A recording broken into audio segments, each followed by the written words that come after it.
স্নান করে বেরিয়ে গেলাম মনসা মন্দিরের দিকে। দেখতে পাচ্ছ বিশাল বড় ত্রিশূল। তারপরে নিচে এসে টোটোর ভাড়া 15 টাকা করে নিল।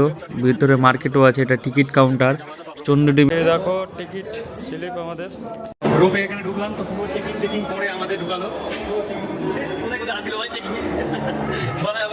এখানে আমাদের বসতে হবে। এটা আমরা টোটাল 2 জায়গা করবো, মনসা দেবী আর চন্দ্রদেবী, 2টা জায়গায় করবো। তার জন্য 444 টাকা করে প্যাকেজ দেওয়া আছে সব, ঠিক আছে। আর এখানে কোনো ভিড় নাই, ছেলেমেয়ে মজা করছে, বুঝতে পারছো ব্লগে। এখানে কোনো ভিড় নাই, ভিড়ের মতন আমরা যাচ্ছি 6 জন। সামনে রোপ দেখতেই পাচ্ছ, দেখে তো মনে একবারে হাওয়া। তারপরে উঠলাম রোপে। রোপে উঠে তো হাত পা কাঁপছেই, দেখতে পাচ্ছ।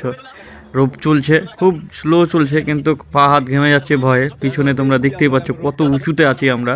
রোপের উপর থেকে পুরো হারিদুয়ার দেখা যায়, খুব সুন্দর লাগে। তারপর আমরা রোপ থেকে নেমে নিচে মন্দিরের দিকে আগাই। পরের ভিডিওতে তোমাদের দেখাবো মনসা মন্দিরের